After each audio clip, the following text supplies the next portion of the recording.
Waliwo ennaku zino government ndoza yakiteekawo okubeera nti wadde lino ebbanga weeriri lyotugambye mwezi Learners Permit machiwalinga naye ate kati waliwo ekiri mobile nti ojja mu nnaku nga ziizo nga bakozeeko ng'ofunye permit. Enteekateeka eyo eri etya? Kakati nenza mu test wa program eno tulina government yatuleetera mu areas ezitalinamu facility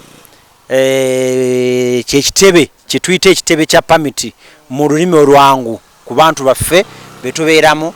Buli kitundu ekitalinamu kitebe kya permit government yatwalayo omukisa nti abantu mujja ne mwewandiisa mu bbanga lya omwezi before ne mwewandiisa ne mutandika okuyiga then ne babaleeta system nebeere Masaka. Masaka abantu baffe abatulaba ndowooza mu gwokubiri okuva nga 2 paka nga 13 twabadde ku ssazaawo nga omuntu afuna permit mu nnaku 2. Mu nnaku 2 omuntu ajja kubuuza nti ne bwe mbanga simanyi nedda. Nkugambye nti programu eyo etandika mu bbanga lya babinforminga mu bbanga lya myezi 3 nti emyezi 3 egyo ffe tugenda kuyitamu mu bitundu byammwe nga tubagamba nti mwewandiise mutandika okuyiga.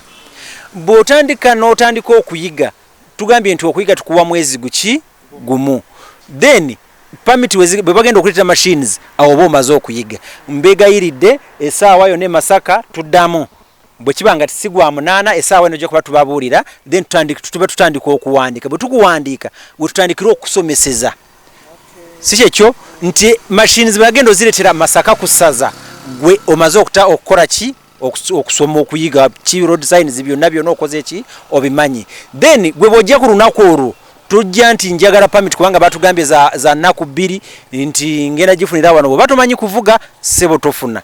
Bw'oba omanyi okuvuga kitegeeza nti olina okubanga weewandiisa. Bwe tuba tuwandiika ng'ebyo machines zezo zinaba kujja tuwandiika ndaga muntu yo si nti tugenda kutuma Learners Permit byonna biba biggweeraawo.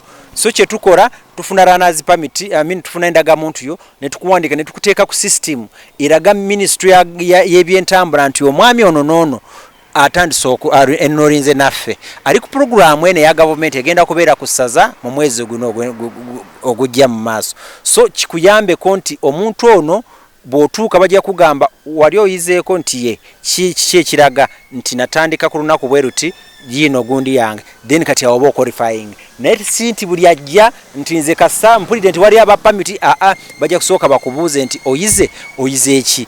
Ebyo byonna bibeerawo. So nsaba nti buli bw'owulira omulanga nti mobile ya permit egenda kujja e Masaka jangu weewandiise nga machine tezinaba kujja then otandika oyige ofune chance eyo efuna permit ku ssaza mu nnaku 2. Ekitegeeza director process eresigala yemu just nti waneba mu bufunze nti oba ofuna learners ate era ne road test era oba ojja gikola IOV byonna bibeerawo IOV kubanga tubeerawo ne IOV ne tubaako ne machines bino byembadde nkugamba nti otambula n'ogenda embalala machine bazireetaawo ne zimalawo weeks 2 nti permit ojja leero n'ofuna gye bayita Learners. Tetugirinda kumala mwezi kubanga already twali twakuwandiika omwezi guli emabega then kati awo oba oli ku system bakubuuza weewandiisa nti ye ne tuba tukuwadde namba yekulaga nti twakuwandiika oba enrollment number gye wafuna then n'ofuna Learner IOV n'akutestinga n'amala n'akusayiningirako n'oddayo n'ofuna permit yo. Bangi bakimanyi abangi abagifunidde ku ssaza era n'essaawa yonna mbategeeza mbakakasa nti mu mwezi ogw'omunaana tugenda kuddamu wano e Masaka. Era bw'oba olina programu eyo jangu ku ofiisi yaffe Masaka ku Lastonet Building ku God's Care weewandiise then obeere mu bitabo nga bw'olinda bwe baleetera otandika okuyiga nga bw'olinda bwe baleetera machines ezo.